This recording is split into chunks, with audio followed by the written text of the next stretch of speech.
Okay, आज हम पढ़ेंगे डायरेक्ट एंड इनवर्स प्रॉपर्टीज। अब ये क्या होता है, ये क्लास 8 का एक चैप्टर है जिसमें इनवर्स प्रॉपर्टीज दी गई है, डायरेक्ट और इनवर्स प्रॉपर्टीज। अब इसमें हो क्या रहा है, इसका इंट्रोडक्शन वीडियो भी हम बनाएंगे और इसमें हम एक एग्जाम्पल के तौर पर हमने ले लिया है। मान लो इसमें होता क्या है, इसमें एक चीज ऐसे जाती है मतलब सीधी, और इसमें एक चीज उल्टी जाती है।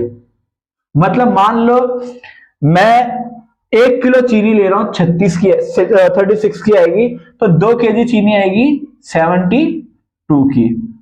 तो यहां पे एक के साथ दूसरी चीज बढ़ रही है, लेकिन ये होता है डायरेक्ट। और इनवर्स में होता है एक चीज बढ़ती है और एक चीज घटती है। जैसे मान लो कोई काम 2 आदमी 10 दिन में करते हैं, वही काम अगर 4 आदमी करेंगे तो वो 5 दिन में होगा। तो इसमें एक चीज बढ़ रही है और एक चीज घट रही है। यहाँ आदमी बढ़ रहे हैं और समय घट रहा है, लेकिन इसमें एक चीज बढ़ रही है, वस्तु बढ़ रही है, तो उसके साथ उसकी वैल्यू भी बढ़ रही है।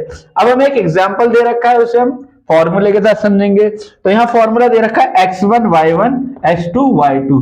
तो ये जो हमारा है ये x1 और ये है y1। यहाँ पे ये x2 हो गया और ये y2 हो गया। अब हमें खाली x1 और y1 समझना और कुछ नहीं समझना। जैसे कि मान लो हमारा x1 है और यहाँ y1 है। अब हमें इसके आगे क्या रखना है, ये नंबर रखना है जो यहाँ पे दे रखा है 6। तो हम इक्वल रख देंगे 6 और हमें निकालना है नीचे का वैल्यू। तो हम क्या करेंगे, इससे मल्टीप्लाई कर देंगे जो भी हमारा y1 होगा और ऊपर हम सेम रह देंगे। तो इसको इससे मल्टीप्लाई करेंगे, ये आएगा। तो अब हम क्या करेंगे, हमें देखना है x1 की वैल्यू कितनी है। तो x1 की वैल्यू 1 है और y1 की वैल्यू है 36।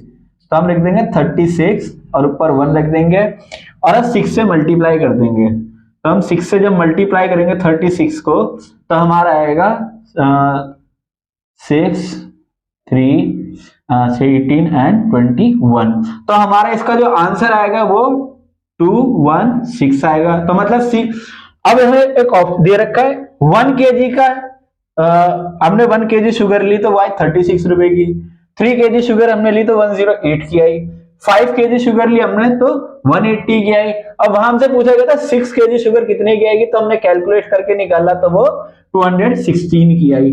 अब हमसे पूछा गया अगर 8 केजी शुगर लेने लगे तो वो कितने की आएगी। तो उसके लिए सेम फॉर्मूला यूज करेंगे, x1 y1 इक्वल में हमें रखना है 8 और नीचे रखना है हमें क्वेश्चन मार्क, क्योंकि हमें नहीं पता। अब हमें x1 की वैल्यू पता है, y1 की वैल्यू पता है, तो हमें क्या करना है, 8 से गुणा करना है किसे, 36 को। सो 8 6 48 और यहाँ आ जाएगा 4, 8 3 24 और यहाँ आ जाएगा 8। तो हमारे इसकी वैल्यू आ गई 288। अब ये वाली वैल्यू आप खुद निकाल लोगे। और आज के लिए इतने, हम अगली वीडियो में और सीखेंगे। Thank you.